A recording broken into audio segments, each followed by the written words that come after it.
Kalian tahu nggak sih kalau pilihan makanan kita bisa diinfluence oleh social media? Belakangan ini ada satu tren yaitu boba. Di sini semua tahu boba ya. Dan boba milk tea mengandung 38 gram gula atau setara dengan 3 sendok makan gula. Sedangkan batasan gula harian kita adalah 50 gram gula atau setara 4 sendok makan. Dan nyatanya, sosial media berperan penting dalam menginfluence pilihan makanan kita. Untuk Gen Z dan milenial, biasanya menggunakan sosial media untuk berbagi opini, perspektif, dan juga aktivitas yang kita lakukan, termasuk posting makanan. Teman-teman biasanya suka lihat posting temennya ya, di Instagram, di TikTok. Terus biasanya kalau temennya posting nih, contohnya ada yang posting es krim. Terus kita tanya, beli di mana es krimnya? Nah, dari engagement seperti ini, kita akhirnya terinfluence, aku jadi pengen coba juga es krimnya. Dan nyatanya memang terbukti, semakin dekat hubungan kita dengan orang tersebut, maka kita juga akan semakin mudah goyah terhadap pilihan makanan satu sama lain. Selain hubungan, ada faktor lain, yaitu seberapa populer orang tersebut. Jadi, kalau kita mengikuti seorang populer dan dia posting makanan-makanan yang sehat, kita punya kecenderungan untuk menganggap itu hal yang normal untuk diikuti, dan akhirnya kita pun juga memilih untuk makan sehat. Dan sebaliknya, kalau influencer ini posting makanan yang cenderung tidak sehat seperti fast food, kita pun juga akan menganggap bahwa fast food adalah makanan normal untuk kita ikuti. Dan akhirnya kita pun juga punya kecenderungan untuk makan fast food. Untuk beberapa orang tertentu, despite adanya faktor-faktor lain seperti preferensi pribadi, kita pastinya punya ya preferensi pribadi dan juga faktor ketersediaannya. Apakah makanan tadi, opsi yang di post ini ada nggak sih di sekitar kita? Ternyata faktor sosial lainnya seperti sosial media itu merupakan faktor yang predominan dalam arti memiliki major influence dalam behavior kita dalam memilih makanan. Aku pribadi sering banget menggunakan sosial media ya. Di sini siapa yang punya Instagram? Siapa yang punya Instagram? Oke, 5.000 orang, oke. Terus siapa di sini yang punya TikTok? Oke, setengahnya ya, 2.500. Oke, aku sendiri juga pakai Instagram, aku juga pakai TikTok. Aku biasanya bisa spend 1-2 jam di Instagram, dan dulu waktu aku masih pakai TikTok, aku bisa spend lebih dari 2 jam per hari. Bayangkan teman-teman, per hari.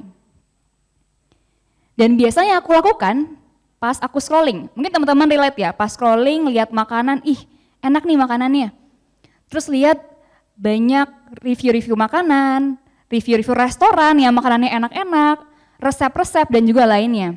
Nah, biasanya aku lakukan adalah aku akan save kontennya, dan yang otomatis aku lakukan adalah aku share ke circle terdekatku, bener ya? Yang biasa di tanda pesawat 1, 2, 3 gitu ya, di share. Gitu. Nah, mungkin teman-teman relate juga di sini. Dan ternyata memang terbukti bahwa semakin dekat hubungannya, kita pun juga bisa menginfluence circle terdekat kita. Dan di sini, nyatanya makanan yang diposting di sosial media, entah dari brand tertentu atau yang di-advertise, sebagian besar adalah makanan yang cenderung tidak sehat. Berdasarkan salah satu studi di UK, di mana anak muda yang terekspos oleh creator yang posting makanan dengan snack yang tinggi gula dan tinggi lemak, cenderung akhirnya memilih makanan dengan kalori 26% lebih tinggi dibandingkan dengan yang tidak. Ditambah teman-teman, adanya faktor-faktor lain seperti yang pertama, algoritma. Algoritma FYP, For You page, teman-teman mungkin familiar ya, semakin kita sering menunjukkan interest sama postingan itu, dan kita juga menunjukkan engagement seperti like, komen, dan lain-lainnya, maka kita pun akan semakin terekspos dengan jenis konten yang sama. Dalam arti, kalau teman-teman menunjukkan interest pada makanan yang cenderung nggak sehat, maka kita pun juga akan semakin sering terekspos oleh konten-konten itu. Yang kedua, akses.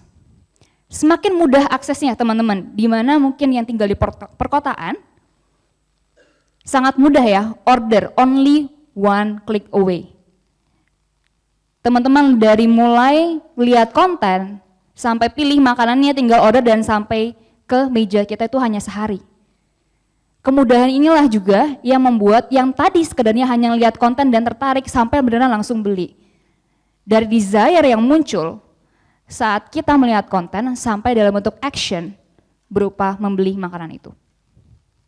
Dan yang ketiga adalah lifestyle. Buat teman-teman yang mempunyai sedentary lifestyle, yang biasa spend waktu di depan laptop berjam-jam, jarang gerak, mager, benar ya, rebahan. Nah, semakin rentan juga terkena penyakit-penyakit seperti diabetes dan juga overweight jika kita juga memiliki pola-pola yang tidak sehat. Menarik ya teman-teman. Belum lagi baru-baru ini ada satu tren yang menarik, carnivore diet. Carnivore diet ini memiliki total view 670 juta. Total view. Dari seorang influencer.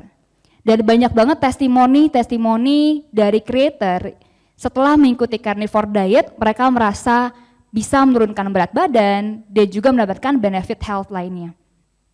Menarik ya teman-teman dari fenomena ini, tapi di satu sisi ada juga creator lainnya yang mungkin punya background ahli gizi, dokter dan lainnya yang menyatakan bahwa carnivore diet ini juga memiliki faktor resiko pada kesehatan. Nah, tren-tren seperti ini bisa menjadi berbahaya kalau kita melihat dari satu sisi saja. Dan nyatanya tren seperti ini bisa menjadi tipping point. Di mana menurut Malcolm Gladwell yang merupakan salah satu sosiologis menyatakan bahwa sebuah ide atau apapun itu pada waktu tertentu dilakukan oleh orang tertentu dan di tempat tertentu bisa menjadi sebuah tren, dan jika itu melewati threshold tertentu, it can spread like a wildfire. Jadi bayangkan dalam konteks carnivore diet, kalau misalnya ini spreading, dampaknya bukan cuma dari sisi kesehatan, tapi juga lingkungan. Kenapa? Karena semakin tinggi konsumsi daging, daging itu menghasilkan emisi gas rumah kaca, terutama daging merah ya, 50 kali lebih besar dibandingkan yang bersumber nabati. Sehingga bisa berdampak juga kemana? Ke krisis iklim. Dari sebuah postingan konten sampai ke krisis iklim. Terus apa yang bisa kita lakukan? Sebagai advocate, sebagai consumer social media dan juga consumer makanan. Yang pertama, kita coba ajak diri kita lebih bijak dalam menggunakan social media, dalam penggunaan fitur-fiturnya, di mana sekarang juga ada fitur-fitur seperti screen time untuk membatasi penggunaan social media. Kita latih diri kita untuk stay present. Tanyakan pada diri kita saat kita melihat sebuah konten, khususnya konten makanan, do we really need it or do we just want it? Next yang bisa kita lakukan adalah dalam memilih role model. Siapa sih yang mau kita ikutin di social media? Apakah dia bisa memberikan dampak positif bagi kita? Khususnya dalam konteks makanan, apakah dia juga memberikan dampak positif pada gaya hidup kita? Dalam konteks carnivore diet, yang perlu kita lakukan adalah coba melihat the whole context, bukan hanya satu sisi saja atau single story. Sehingga membantu kita untuk melihat dan kita pun punya pilihan, kita mau yang mana, ke arah yang mana, apakah kita mau mengikutinya atau tidak. Dan sebagai advocate di social media, kita punya peran penting tentang apa yang kita posting di social media. Termasuk pilihan makanan kita, karena bisa berpengaruh ke circle terdekat kita. Social media menjadi tools yang powerful, tapi juga merupakan pisau bermata dua. Social media ini menjadi ripple effect dari yang awalnya muncul desire saat melihat konten, sampai akhirnya munculkan action dalam bentuk pilihan makanan kita. Dan pada akhirnya dapat berdampak pada kesehatan kita dan juga lingkungan. Jadi next time, teman-teman posting di social media, ingat bahwa apa yang kalian posting bisa berdampak pada circle terdekat kalian. So, what kind of advocate do you want to be? Terima kasih.